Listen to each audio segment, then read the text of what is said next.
Good morning. We are going to read, this week, we are going to read two poems. One poem is by Yeats, which is Meditation in Time of Civil War. It's a series of poems, very good poem. And the other poem is Stein, very unique poem.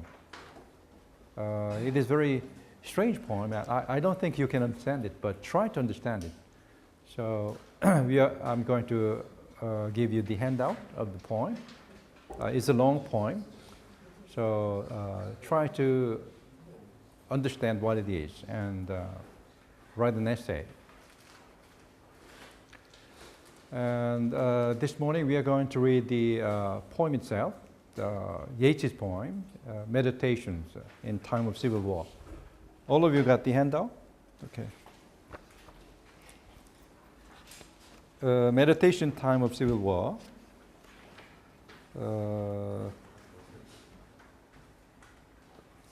How many sections are there?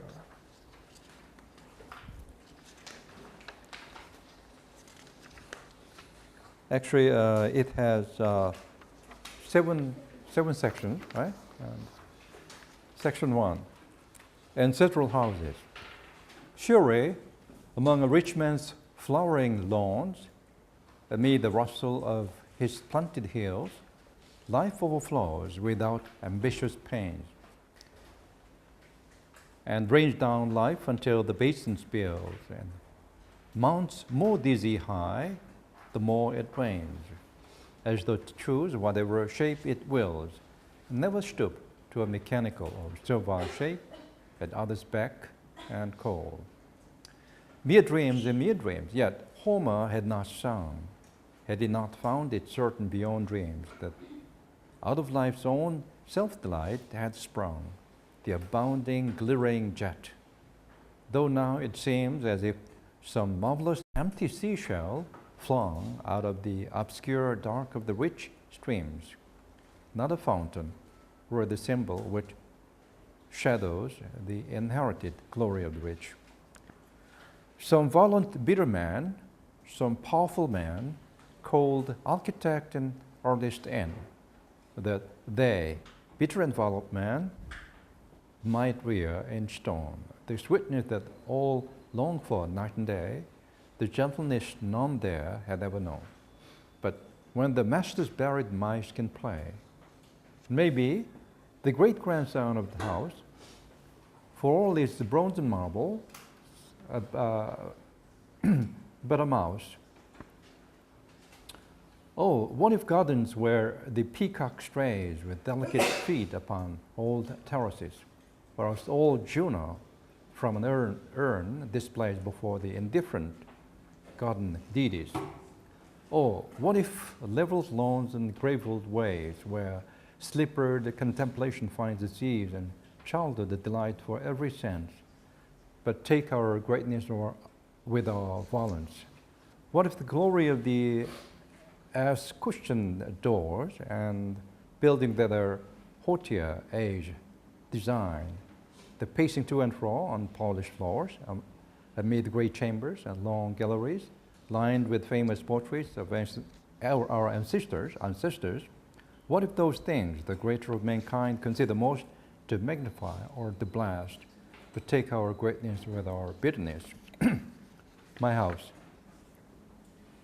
An ancient bridge and the more ancient tower, a farmhouse that is sheltered by its wall, an acre of stony ground, where the symbolic rose can break in flower, old ragged elms, old thorns innumerable, the sound of the rain or sound of every wind blows, the stilted water hand crossing stream again, scared by the splashing of a dozen cows.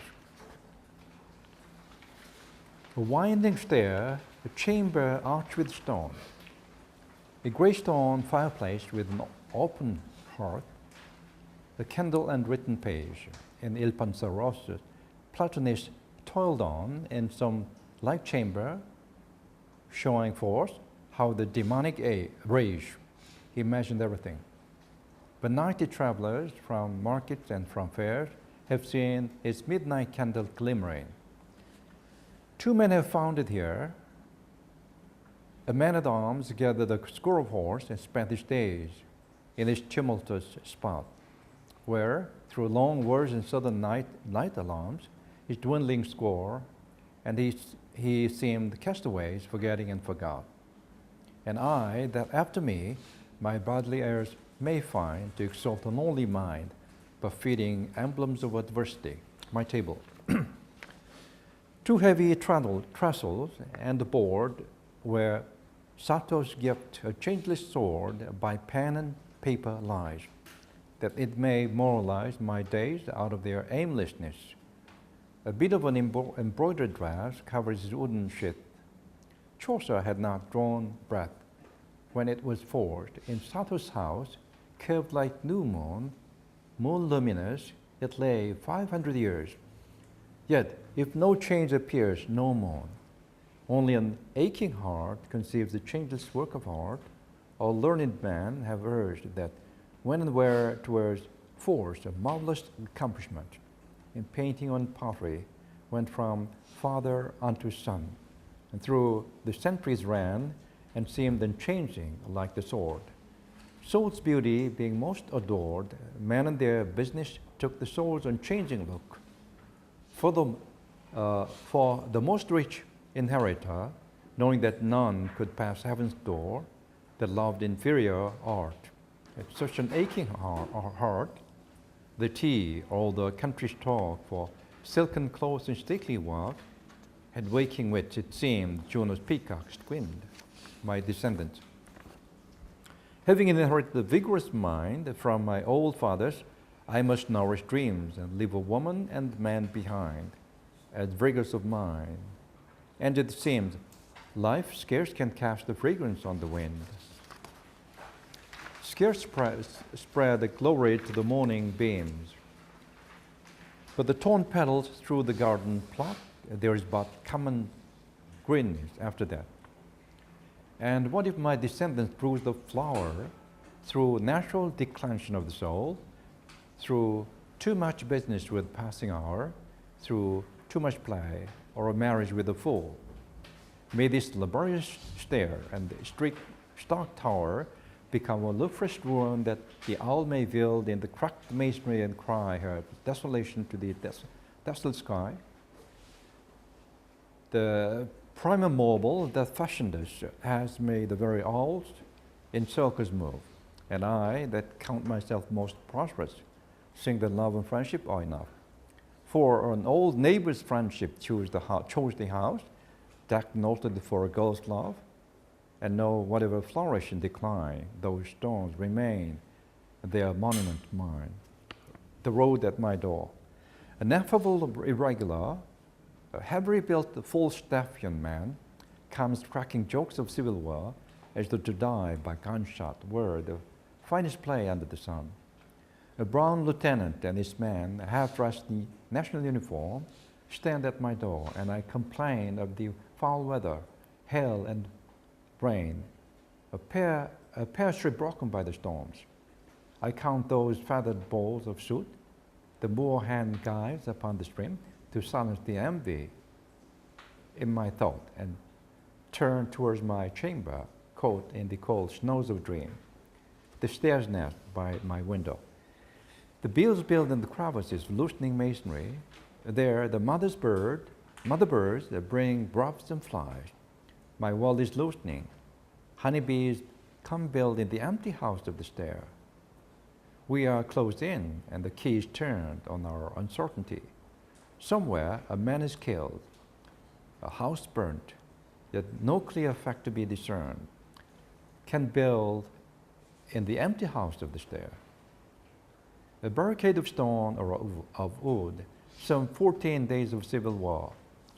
Last night they trundled down the road with a dead young soldier in his blood. Come build in the empty house of stair.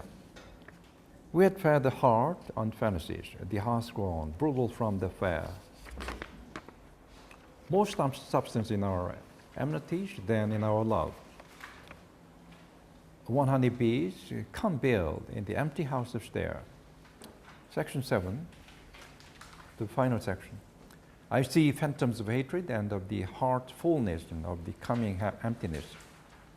I climb to the tower top, lean upon broken stone, a mist that is like bronze snow is sweeping over all, valley, river, and elms. Under the light of a moon that seems unlike itself, that seems unchangeable, a glittering sword out of the east. A puff of wind and those white glimmering fragments of the mist swept by. Frenzies bewilder, reveries perturb the mind, monstrous familiar images swim to the mind's eye. Vengeance upon the murderers, the cry goes up, vengeance for the Jacques Mollet. In cloud-pale rags or in lace, the rag-driven, rage-tormented, rage-hungry trooper, the laboring trooper, biting at arm or at face, plunges toward nothing, arms and fingers spreading wide. For the embrace of nothing, I, my wits astray, because of all that senseless tumult, all but cried for vengeance on the murderers of Jacques Mollet. Their legs long, delicate and slender, aquamarine in their eyes, magical unicorns bear ladies on their backs.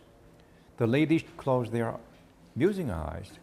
No prophecies remembered out of Babylonian almanacs have closed the ladies' eyes. Their minds are but a pool where even longing drowns under its own excess. Nothing but stillness can remain when hearts are full of their own sweetness, bodies of their loveliness.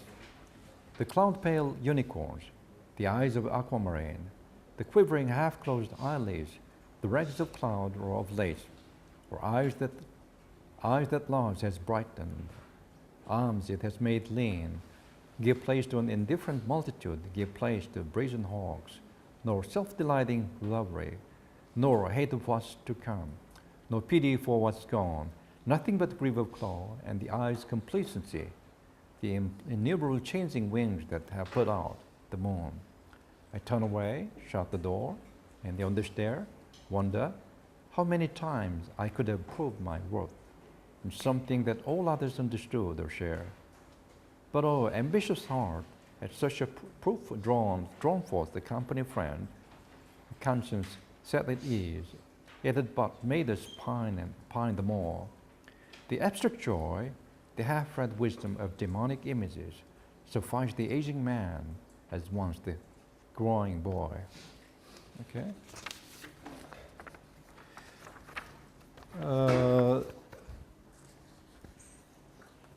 I think the handout is not ready, so I'll go to the essay.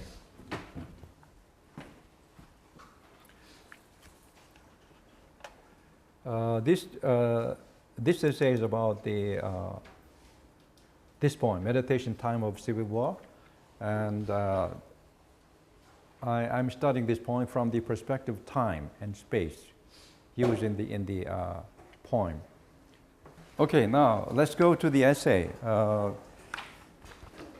This essay is about the poem, and as I said, the poem is studied from the perspective of time and space in both poems, Yeats's poem and Gertrude Stein's poem. Okay, this paper studies Yeats and Gertrude Stein to understand how the dimensions of time and space function in their work and how they enhance the poetic beauty and coherence in it. They both make full use of temporal and spatial dimension in unique ways. I read Yeats's Meditations and Stein's Tender Button. Stein's style is unique, influencing many followers. Yeats and Stein exemplify the different uses of spatial and temporal dimensions, showing the important poetics of 20th century English literature.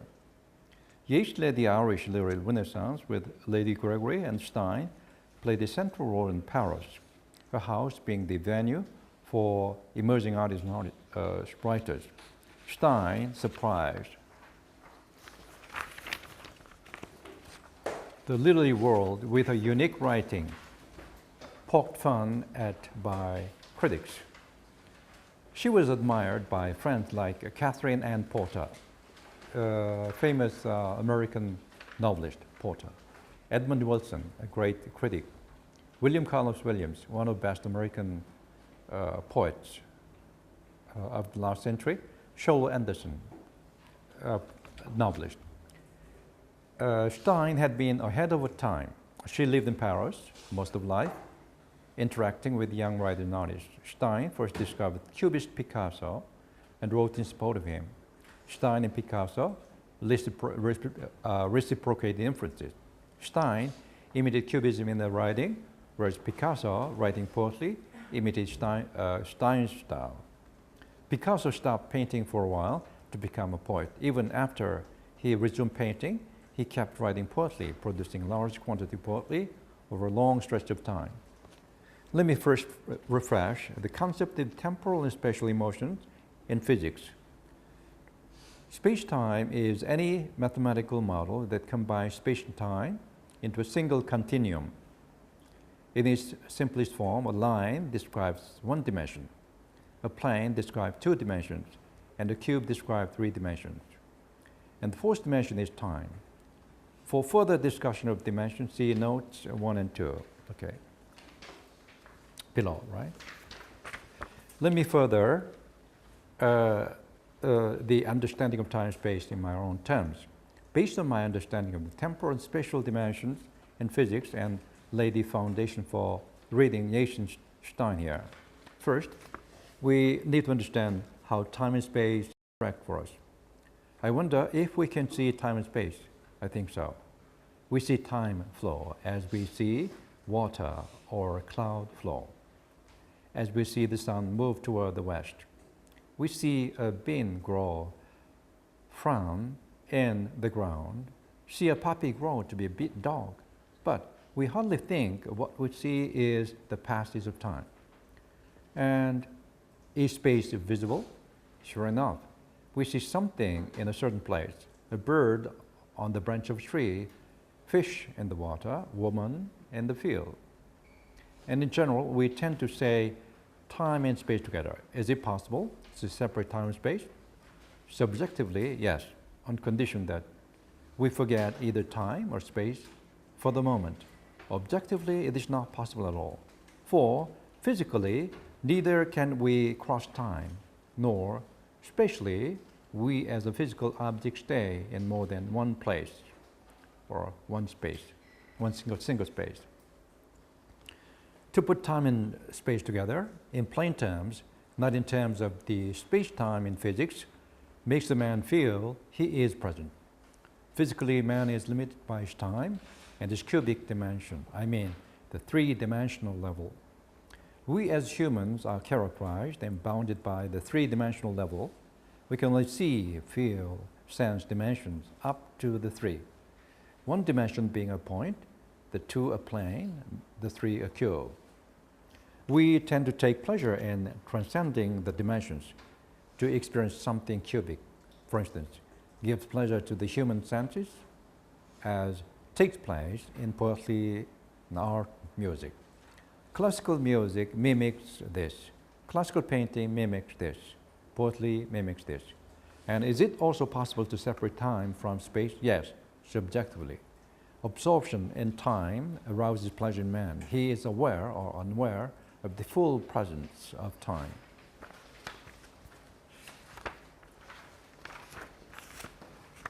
A cubic feeling, a feeling of time, a feeling of space with time forgotten subjectively, and feeling of space-time not visible but in mathematical formula. All of these create some relationships in the world. A man in face of these presences, whether animate or inanimate, is forced to feel or unfeel something and interact with things animate or inanimate, which is called the relationship. Poetry or art begins life with these relationships at the various levels of the temporal and spatial dimensions. Section 2. The pleasure we take reading Yeats' poems is heightened by the temporal and spatial dimensions in his work. His poetry often exhibits an exquisite sense of time and space, though we are unaware of the presence of time and space in life. His poetry, by defamiliarizing them in a variety of ways, objects, diction, metaphors, expresses such feelings and thoughts in it. Yeats pushes poetry to the highest extent of purity, reaching for supreme beauty and strangeness in it. What he often uses in poetry includes treatment of space and time as a circle, as dancing Gaia, use of tenses so structured that we could look backward and forward from now, the experience of which is complicated with the multi-level passage of temporal and spatial dimensions, honing and heightening the sense of stopping and or lingering time, distancing and or foregrounding space and time. Meditation Time of Civil War is a series of poems published in the Dial and the London Mercury in January 1923 under the general title, not numbered but in that order. This series consists of 7 poems, 1 Ancestral Houses, 2 My House, 3 My Table, 4 My Descendant, 5 The Road at My Door, 6 The Stairs Nest by My Window, 7 I See Phantoms of Hatred and of the Heart's Fullness and of the Coming Emptiness. Treatment of the themes in the series is circular in time and space. Ancestral House is the oldest in time. My House is the present space and place Yeats now lives in. My Table is a close-up. My Descendants is a speculation of his future generations. And then Yeats in The Road at My House comes back to his village road at his house. The Stairs Nest by My Window is about his house. And finally, I See Phantoms of Hatred, of the heart's fullness, of the coming emptiness, is philosophical meditation. He has at the tower top swept by a puff of wind and those white glimmering fragments of the mist. The first poem, Ancestral House, is defamiliarized by the ever-presentness of the circular time in the present space. It is a depiction of the great house and its garden. The first stanza sings the abundance of life, which never succumbs to human will, though it had been a rich man's flowering lawns. The sin of a garden is made strange and comes back with richness of life that never stoops to a mechanical or servile shape at others' beck and call. The beginning stanza celebrates life that comes back, rich and ever-present, though the time flows relentlessly on.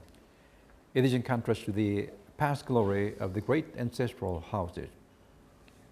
What we see here now is the glory of escutcheon. Notice this synecdochic vision of time and space of the great houses through this unusual emphasis on the door key, doors of the great houses. In the last 2 stanzas of the poem, the speaker asks some questions, what ifs. But what fascinates the reader is the questioner is not the person. It is the garden, leveled lawn, gravelled ways, the glory of escutcheon doors, buildings, those things that ask us questions. That is, the great houses and gardens and things in them might question our glory or greatness with our vision and with our bitterness. Oh, what if gardens were the peacock strays with delicate feet upon old terraces, or else old journal from the display. But before the indifferent deities, or what if leveled lawns and gravelled ways with slippery contemplation finds its ease and childhood delight for every sense? But take our greatness with our violence. What if the glory of escutcheoned doors and buildings that are hautier age design, the pacing to and fro on polished floors, amid great chambers and long galleries, lined with the famous portraits of our ancestors? What if those things, the greatest of mankind, consider most to magnify or to blast? But take our greatness with our bitterness. All that glorified what man's achieved must be in vain. The second stanza begins with the cry, mere dreams, mere dreams. The rest of the poem being the manifestation of the past of mere dreams. To go back to the beginning of the poem is to see how starkly life might be capitalized even in the middle of the line And what man makes for glory is in contrast, which is a theme of this series of poems. Surely am a rich man's flowering lawns. Amid the rustle of these planted hills, life overflows without ambitious pains. Mounts more dizzy high, the more it rains, as though to choose whatever shape it wills, and never stoop to a mechanical or servile shape at man's beck and call. Two of the poems, My House and My Table, make use of a poetic device, the technique of catalog verse, but this is a mechanical shape. Both of the poems come to be highly complex and rich, in spite of the simplicity of the device. In both poems, time in the catalog is so arranged that we could look backward and forward by way of the multi-level temporal and spatial dimensions. Particularly interesting is the spatial temporal dimensions in My House, changed from the current space to the ancient, and from the current time to imagined world, ending with two opposite contrasted, the soldier and I, a lonely mind in a likely adversity. To see the whole structure of the poem, an ancient bridge and the more ancient tower, a farmhouse that is sheltered by its wall, an acre of stony ground where these symbolic rows break in flower, old ragged elms, old thorns innumerable, the sound of the rain or sound of every wind that blows, the stilted water hen crossing stream again, scared by the splashing of a dozen cows, a winding stair, a chamber arched with stone, a grey stone fireplace with an open hearth, candle and written page, Il Penseroso's Platonist toiled on. In some like chamber, shadowing forth how the demonic rays imagine everything, but neither travelers from markets and from fairs have seen his midnight candle glimmering. Two men have found it here. A man-at-arms gathered a score of horse and spent his days in this tumultuous spot, where through long woes and sudden night alarms, his dwindling score and seemed castaways forgetting and forgot.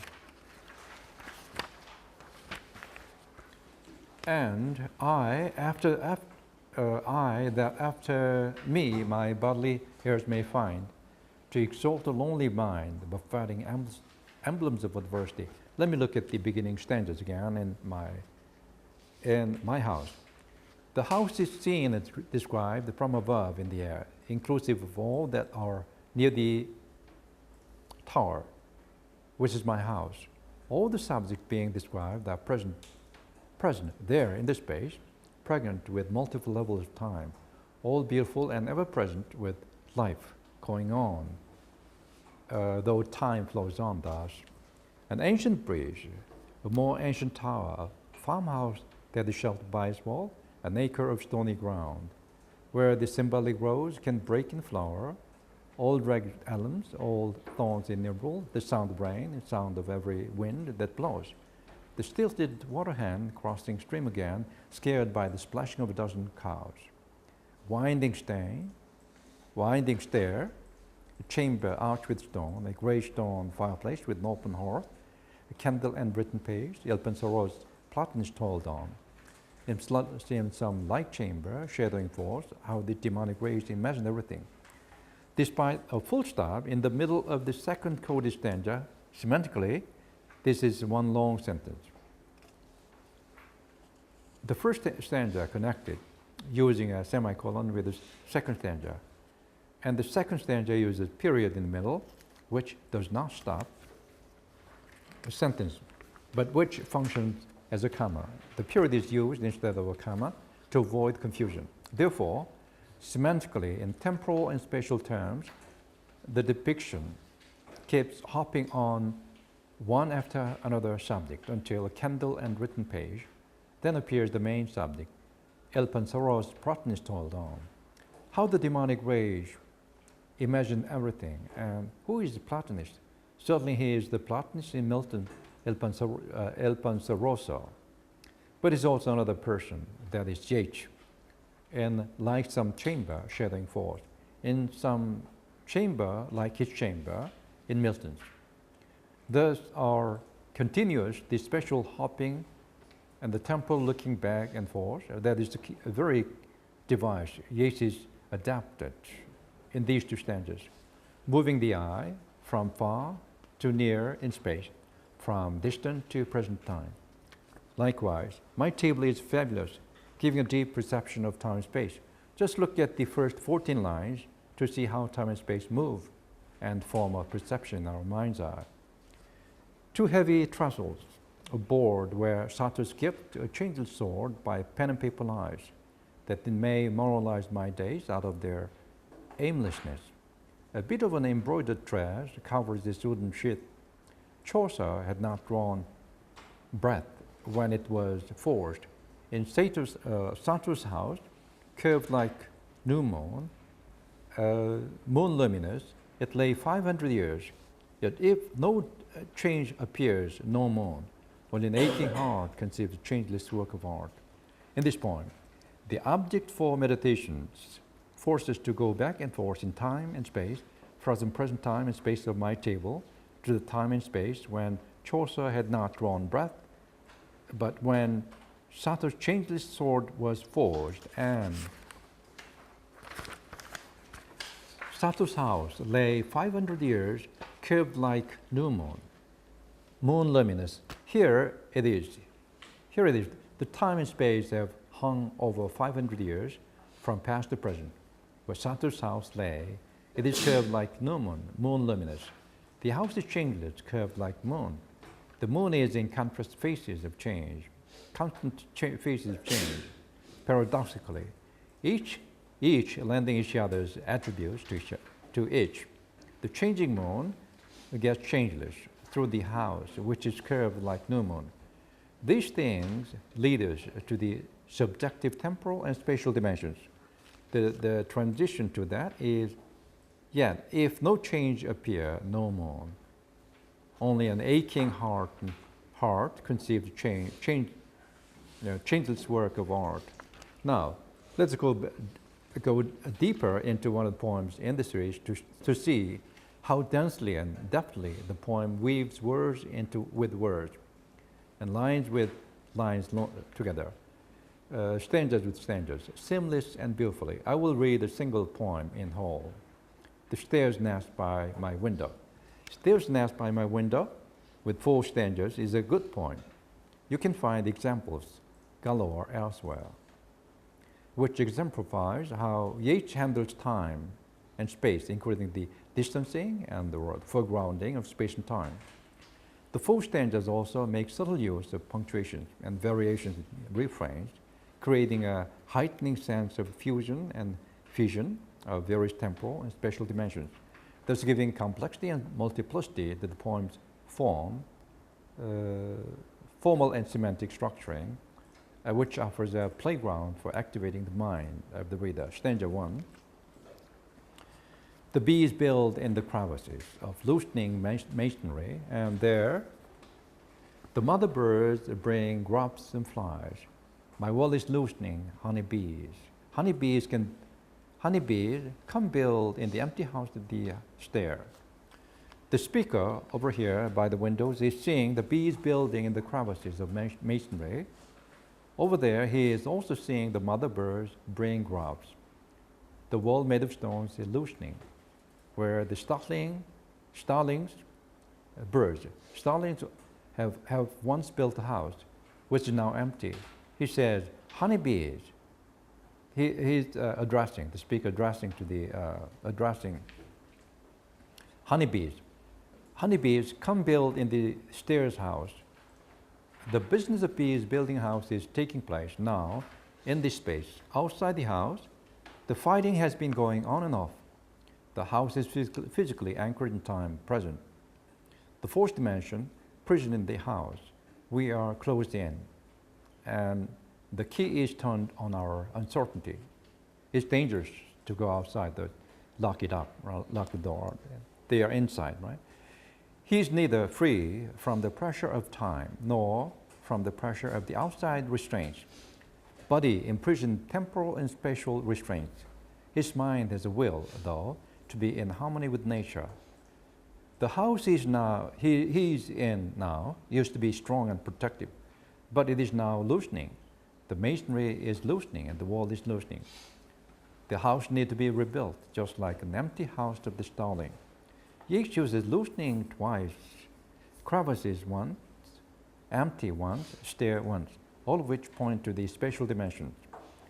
He complicates the dimensions of space, such as space loosening, space crevices, space empty, space stare. I mean to stare at something as a verb. Thus, the space stared us with temporal dimensions. The present spaces differ from spaces past. Time has wreaked havoc, loosening crevices, emptiness, and staring over the present spaces.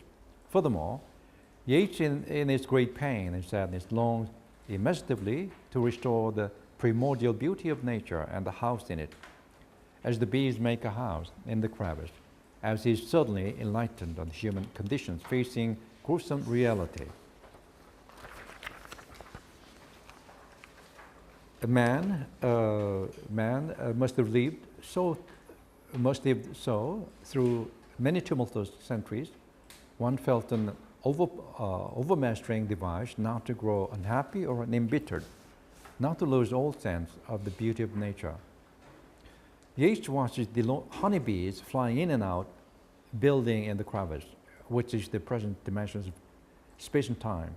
The present space is so bleak that he wants to fuse the bleakness with the fourth dimension of the future. In the second stanza, the darker spheres of space and uncertain future hang heavy on the speaker, so he longs immeasurably to build the house again by alluding to the bees coming and building in the empty house of the stair. In this stanza, a fifth dimension is added, space complicated by time. The present space with certainty of future time, the cold, charred present space where brutal killing and burning took place. The beginning and the last stanzas show contrast sharp, ringing true and stark. We are closed in, the sky is turned on our, the key is turned on our uncertainty. Somewhere a man is killed, a house burned, yet no clear fact to be discerned. Come, build in the empty house of stair. The speaker says that we are locked in, closed in a space. Please, honey bees, says he, come, build the house again. As regards the transport of spatial movement of a term in this stanza, the stair in the refrain takes on a five-dimensional level. The stair in the present space is the hollow space in the crevices in the present space, but it instantly transports itself to fuse with the present action of the staring of the soldier killed. He stared on the empty space above him, and now in this dimensional space,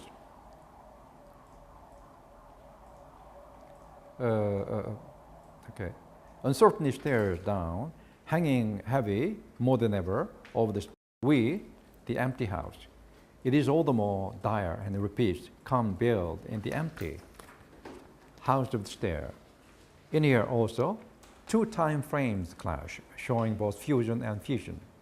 Our certainty, which is what is and what is not, to take place in the future is precariously linked with the things that have in reality happened, which are in the dark and clear to the present. That is to say, we have two different kinds of temporal spatial dimensions, uncertain and unknowable, as the mathematical dimension of space-time, beyond the three-dimensional or invisible to the outer human eye. In the third stanza, the spatial dimensions traverse through the fourth dimension, time. Time flows in one direction from present to future, leaving the trace of past. A barricade of stone and of wood, some 14 days of civil war. Last night, they trundled down the road that young dead soldier in his blood. Come build in the empty house of stair. In this stanza, present future combine to foreground the past 14 days, and in particular, the last night's killing and the one killed. The present situation, a barricade of stone and of wood is contrasted with the future wish. Come build in the empty house of stair. The speaker is now closed in the house. The road is now blocked with stones and trees. With the bridges already blown up, this is what it is, the present space, to be complicated. The three lines that follow by the temporal dimensions. Some 14 days of civil war is foregrounded by the space and time, and what happened last night. They trundle down the road that young soldier in his blood is further foregrounded and emphasized. The foregrounding of the time-space, where that dead young soldier in his blood being trundled down the road sums up all that have happened, including last night's killing. How gruesome. The space present combines with the space-temporal dimensions of the last 14 days in time and last night. The temporal spatial structure of the stanza is more circular, with the time-space of the first and the last lines. The present moves through past, longing for a future. Come build in the empty house of the stair. The stair leaves an image on the reader's retina, which refuses to leave off on the sticky, bloody fingers of reality in his mind. In the fourth and final stanza, the fourth dimension has been reaching the furthest back for the truth. Yeats' use of tenses to deal with the temporal, spatial dimensions is full and rich, enriching and sustaining the multiplication of meaning in the poem as discussed above. And in this stanza, it's going back the furthest in time, the furthest in subjective spatial dimensions. We had fed the heart on fantasies. The heart's grown brutal from the fair, more substance in our enmities than in our love. Oh, honeybees come build in the empty house of the stair. The speaker must be grown hungry physically, without enough supplies of food, isolated in the Galway house. It is appropriate to use a metaphor of food here. I don't think it's common in his poetry. I need to do some research to see if he uses food metaphor elsewhere. But what he wants to say here is he is hungrier for love than for the fare. The food provided table, as he, like the rest of the Irish, had fantasies than the real substance. The temporal dimension in this stanza goes far back, complicated subjectively by the spatial dimensions. The two beginning lines foreground succinctly not only what has progressed in the poem on one level, but on another, they also best foreground the Irish history.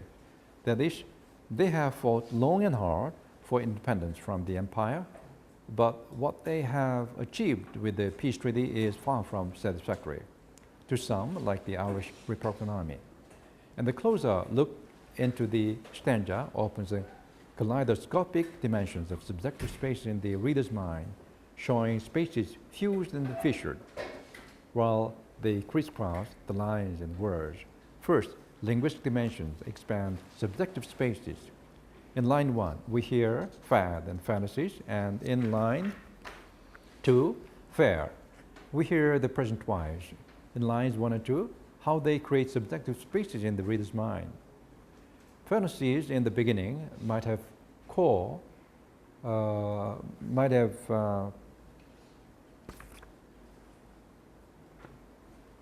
neither harm nor hurt to the health, but the heart may at certain point have grown fanatical, growing brutal from the fare of fantasies. Here in the next three lines, linguistically an interesting spatial dimension occurs. The heart's grown brutal from the fare, more substance in our enmities than in our love. The first line is certainly a sentence. The heart's grown brutal from the fare, but what follows is not a sentence, but a phrase with no subject and verb.